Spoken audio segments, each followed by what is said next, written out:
ഭയപ്പെടേണ്ട, നിശബ്ദനായിരിക്കാതെ പ്രസംഗിക്കുക. എന്നാൽ ഞാൻ നിന്നോട് കൂടെയുണ്ട്. ആരും നിന്നെ ആക്രമിക്കുകയോ ഉപദ്രവിക്കുകയോ ഇല്ല. ഈ നഗരത്തിൽ എനിക്ക് ഏറെ ആളുകളുണ്ട്. പൗലോസ് അവരുടെ ഇടയിൽ ദൈവവചനം പഠിപ്പിച്ചുകൊണ്ട് അവിടെ 1 വർഷവും 6 മാസവും താമസിച്ചു. ഗാലിയോ അക്കായിയായിൽ ഉപസ്ഥാനപതിയായിരിക്കുമ്പോൾ യഹൂദർ പൗലോസിനെതിരെ സംഘടിതമായ ഒരാക്രമണം നടത്തി.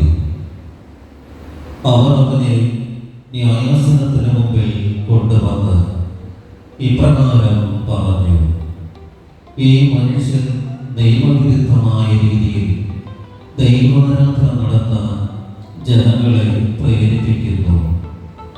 പൗലോസ് സംസാരിക്കാൻ തുടങ്ങിയപ്പോഴേക്കും ഗാലിയോ യഹൂദരോട് പറഞ്ഞു: യഹൂദരെ, വല്ല കുറ്റകൃത്യത്തിൻ്റെയോ ഗുരുതരമായ പാതകത്തിൻ്റെയോ കാര്യമാണെങ്കിൽ നിങ്ങൾ പറയുന്നത് തീർച്ചയായും ഞാൻ കേൾക്കുമായിരുന്നു.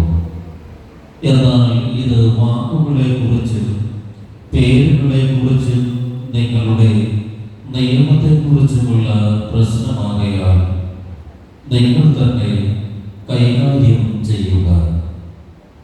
ഇക്കാര്യങ്ങളുടെ വിധികർത്താവാകാൻ ഞാൻ ഒരുക്കമല്ല. അവൻ ന്യായാസനത്തിന് മുമ്പിൽ നിന്ന് അവരെ പുറത്താക്കി. അവരെല്ലാം ഒന്നു ചേർന്ന് സിനഗോഗ് അധികാരിയായ സോസ്ഥനോസിനെ പിടിച്ച് കോടതിയുടെ മുമ്പിൽ വെച്ചു തന്നെ അടിച്ചു. എന്നാൽ ഗാലിയോ ഇതൊന്നും ശ്രദ്ധിച്ചതേയില്ല. പൗലോസ് കുറെ നാൾ കൂടി അവിടെ താമസിച്ചിട്ട് സഹോദരനോട് യാത്ര പറഞ്ഞ് സിറിയയിലേക്ക് കപ്പൽ കയറി. പ്രിസ്കില്ലയും അക്വിലായും അവന്റെ കൂടെ പോയി. അവന് നേർച്ചയുണ്ടായിരുന്നതിനാൽ കെങ്കറയിൽ വെച്ച് തല മുട്ടനം ചെയ്തു. കർത്താവിന്റെ വചനം.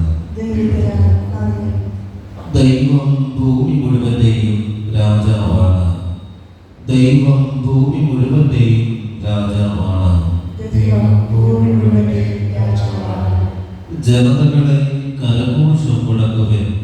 ദൈവത്തിന്റെ മുൻപിൽ ആഹ്ലാദാരവം മുടക്കുവിൻ.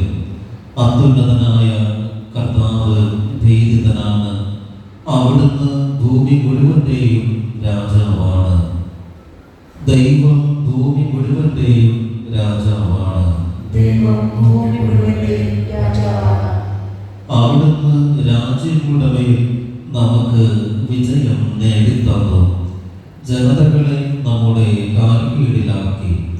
അവിടുന്ന് നമ്മുടെ അവകാശം തിരഞ്ഞെടുത്ത് തന്നു. താൻ സ്നേഹിക്കുന്ന യാക്കോബിന്റെ അഭിമാനം തന്നെ. ദൈവം ഭൂമി മുഴുവന്റെയും രാജാവാണ്. ജയഘോഷത്തോടും കാഹളനാദത്തോടും കൂടെ ദൈവമായ കർത്താവ് ആരോപണം ചെയ്തു. ദൈവത്തെ പാടിപ്പുകഴ്ത്തുവിൻ, സ്തോത്രങ്ങൾ ആലപിക്കുവിൻ.